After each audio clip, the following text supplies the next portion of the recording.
Aujourd'hui, un jeûne, Erev Shabbat. Pourquoi? Et c'est quoi le sens? Est-ce que ça ne suffit pas les jeûnes que nous avons jeûnés durant l'exil? Eh bien, mes chers amis, pour vous donner une certaine perspective, je voudrais partager une histoire, comme j'ai l'habitude de faire tous les vendredis. Mais avant cela, disons un chapitre de Télim pour remercier Akadosh Baruch Hu pour tous les miracles. Et le grand miracle qui va faire que le jeûne d'aujourd'hui va être transformé en un festin, le festin de la délivrance. Erev Shabbat Vaïchi, surtout Shabbat qui est Shabbat Chazak, on conclut Bereshit. Alors avant de rentrer dans Shemot qui commence à nous raconter l'exil, non, Vaïchi, la vie éternelle. Yaakov, l'Omed, Yaakov est vie éternelle. Et nous aussi, avec la venue de Mashiach, la vie va complètement changer. Erev Shabbat, il faut toujours donner de la tzedaka tous les jours, mais surtout Erev Shabbat, et particulièrement le jour de jeûne. La halakha nous dit qu'il faut donner Igre de Tanita, donner un peu d'argent pour payer les repas qu'on a sauvés, pour ne pas penser que le jour de jeûne, c'est on veut sauver un peu d'argent des repas. Alors on donne ça en tzedaka. Eh bien, revenons à l'histoire que je vous ai promis de raconter pour donner une certaine perspective. Le Maggid de Mezritch, l'illustre élève du Baal Shem Tov, suite à la disparition du Baal Shem Tov, c'est lui qui a pris la relève. Il vivait dans une pauvreté, mais extrême. Il n'y avait même pas de meubles dans la maison.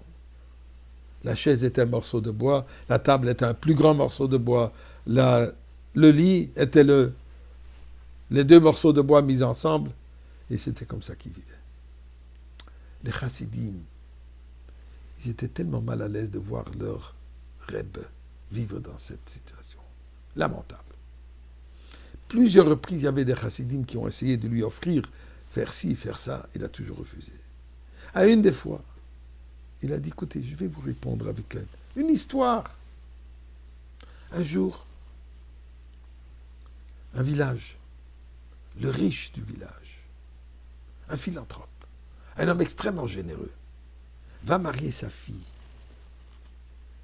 Et il s'est dit, ses invités seront tous les pauvres de la ville, tous les itinérants, tous ceux qui n'ont jamais eu l'occasion de manger un repas convenable. Eux seront mes invités. Et la Kala, elle est heureuse, absolument. La bonté, la gentillesse de son père. Et bien sûr, la femme, tout le monde est d'accord avec cette idée. Et effectivement, il a invité tous les pauvres de l'endroit. Salle comblée, les tables arrangées d'une manière extraordinaire. Les pauvres, ils n'ont jamais vu un repas comme ça. La choupa. Et maintenant, le temps du repas. Tout à coup, malheureusement, la Kala s'est évanouie. Elle est tombée. Médecin qui arrive tout de suite, et malheureusement, on l'a déclaré décédée. Drame. Le jour du mariage, la fête du mariage transformée en une maison de deuil. Mais là, il y a deux groupes d'opinion parmi les pauvres.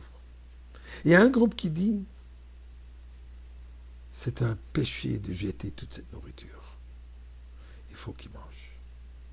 En plus, à quoi ça va aider le père? Parce que ça va le consoler le fait qu'on n'a pas mangé. Ensuite, c'est aussi un péché, baltachrit, de jeter toutes ces choses. On n'a pas le droit. Il faut manger. En plus, il dit, est-ce qu'on aura une autre occasion de manger un repas comme ça? Mais il y a un autre groupe qui dit, comment est-ce qu'on peut, dans la maison de deuil, se réjouir, se régaler, pendant que l'hôte est en train de pleurer la mort de sa fille qu'il allait marier aujourd'hui? On n'est pas capable de manger. On n'est pas capable de manger. Dit le Maggid, écoutez mes chers élèves, ce monde, C'est la fête du mariage d'Akadosh Baruch Hu avec nous. Dieu s'est marié avec nous au Mont Sinaï. Et toute cette vie, c'est la fête. Moi, quand je vois que le hôte, il est triste par le fait que nous, la Kala, on est évanoui. On est éloigné de ce foyer, de cette relation, malheureusement. Comment est-ce que je peux manger? Comment est-ce que je peux bénéficier de ce festin? Alors, mes chers amis, dit le Maggid, rapprochons-nous d'Akadosh Baruch Hu, rapprochons-nous de notre hôte, et là, on ne va pas jeûner, on va fêter. Et Dieu fasse que ça soit aujourd'hui.